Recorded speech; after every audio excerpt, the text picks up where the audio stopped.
Oliao Limalo, Your Majesty, Secretary General, Presidents, Prime Ministers, ladies and gentlemen. Since this is the first occasion on which I find myself attending this gathering of our family of nations as head of the Commonwealth, it gives my wife and myself enormous pleasure and pride to be with you for this 27th Commonwealth Heads of Government meeting. I would particularly like to thank the government and people of Samoa for your warm-hearted hospitality and for showing us all the island way, which I recall so fondly ever since I first visited the Pacific region almost 6 decades ago. The Commonwealth mattered a great deal to my dear mother, the late Queen. Her commitment to you all, as that of my grandfather, King George VI, before her, is one which has helped to shape my own life for as long as I can remember. Since my first visit to Malta, aged just 5, in 1954, I have traveled to almost every corner of the Commonwealth. I have met remarkable people in every conceivable walk of life and learned a great deal from so many proud cultures and traditions. All of this has given me an unshakable faith in the special nature of our Commonwealth and the extraordinary value it holds. This is a family, or ainga, as our Samoan hosts would say, of countries, of organizations, and of people. All nations are equal in this unique and voluntary association. This year, as you all know, is the 75th anniversary of the Commonwealth, and incidentally, shortly to be my 76th. And throughout that time, we have committed ourselves to developing free and democratic societies and promoting peace and prosperity for all. This endeavor underpins how we understand and tackle contemporary and emerging challenges, rooted in our shared belief in the rule of law and an international order where every nation has a voice. Together, we represent a third of humanity, with all the splendidly diverse complexity that this entails. And yet we know and understand each other such that we can discuss the most challenging issues with openness and respect. At a time of heightened global tensions, of horrifying conflict and challenges of the greatest magnitude, it seems to me that these connections between us are more precious than ever. Together we are wiser, stronger, and more able to respond to the demands of our time. That said, our cohesion requires that we acknowledge where we have come from. I understand from listening to people across the Commonwealth how the most painful aspects of our past continue to resonate. It is vital, therefore, that we understand our history to guide us to make the right choices in the future. Where inequalities exist, for example, in access to opportunity, to education, to skills training, to employment, to health, and to a planet in whose climate our human race can both survive and thrive, we must find the right ways and the right language to address them. As we look around the world and consider its many deeply concerning challenges, let us choose within our Commonwealth family the language of community and respect, and reject the language of division. None of us can change the past, but we can commit with all our hearts to learning its lessons and to finding creative ways to right inequalities that endure. Nothing, it seems to me, would do so more decisively than to champion the principle that our Commonwealth is one of genuine opportunity for all. This principle has guided so much that I have sought to do throughout my life. In the United Kingdom and around the Commonwealth, I have tried, in whatever way I can, to foster opportunity, particularly for young people and for those whose voices might not otherwise be heard. That is why, when we met in Malta nearly a decade ago, I asked the then Prince's Trust, now the King's Trust, which is shortly to celebrate its 50th anniversary, to expand its work internationally and across the Commonwealth. I'm delighted that the King's Trust International will next year be celebrating its 10th birthday, and that with local partners, its important work has already reached over 100,000 young people in this time.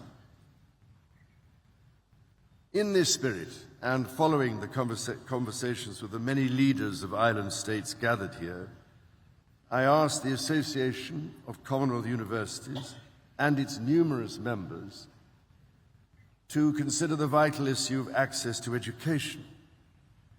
I am delighted, therefore, by the offer to launch a new Commonwealth Fellowship program for students from the small island states to build skills that will underpin a resilient future, such as in nursing, teaching, engineering, and the green transition.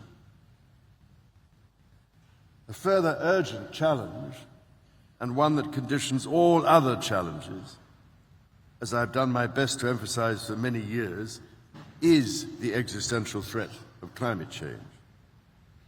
I've spoken with many of you in the recent past, and I now find that climate change is raised as a primary concern, again and again. We are well past believing it is a problem for the future, since it is already undermining the development gains we have long fought for.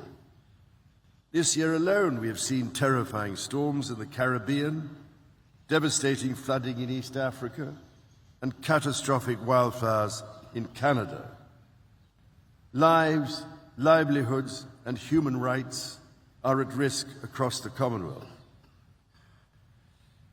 I can only offer every encouragement for action with unequivocal determination to arrest rising temperatures by cutting emissions, building resilience as far as possible to both the current and forecast impacts of climate change, and conserving and restoring nature both on land and in the sea.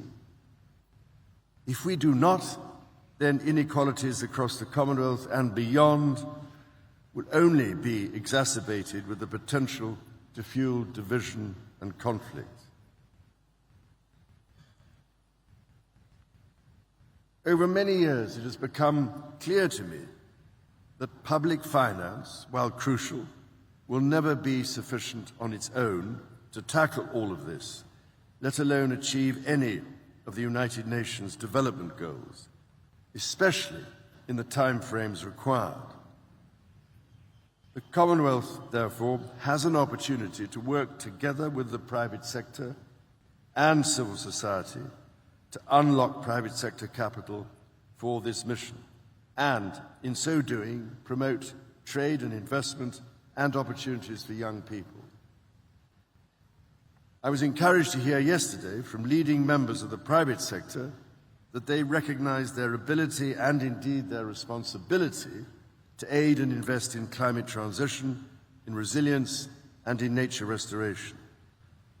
I do hope that in your conversations you are able to answer some of the key questions to achieve this aim, from how to address barriers to investment, to agreeing upon routes to use public finance to encourage private investment, and, crucially, how public-private civil society partnerships can be forged so that such arrangements are fair and transparent for all.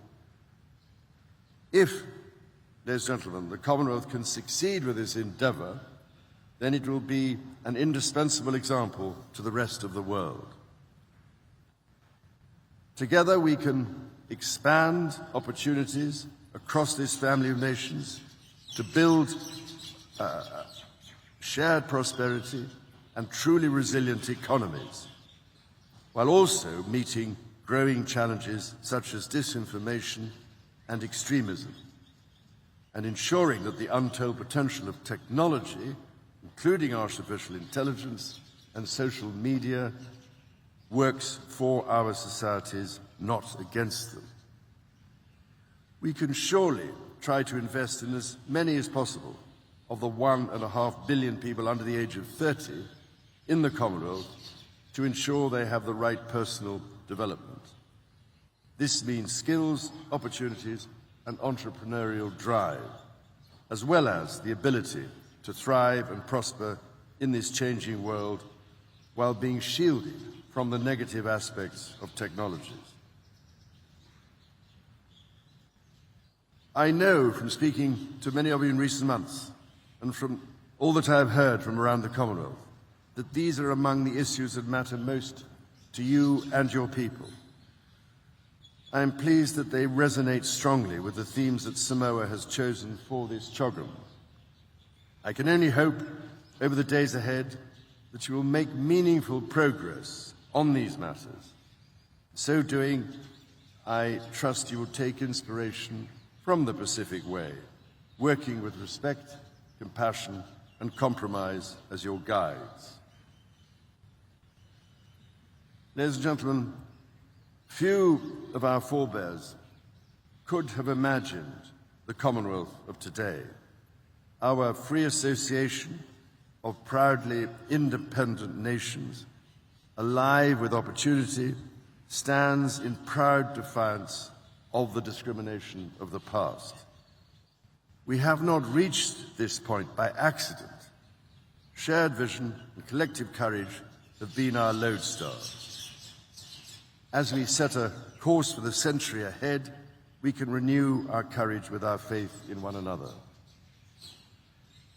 For my part, I can assure you today that for however many years God grants me, I will join you and the people of the Commonwealth on every step of this journey. Let us learn from the lessons of the past. Let us be proud of who we are today, and together let us forge a future of harmony with nature and between ourselves that our children and our grandchildren deserve.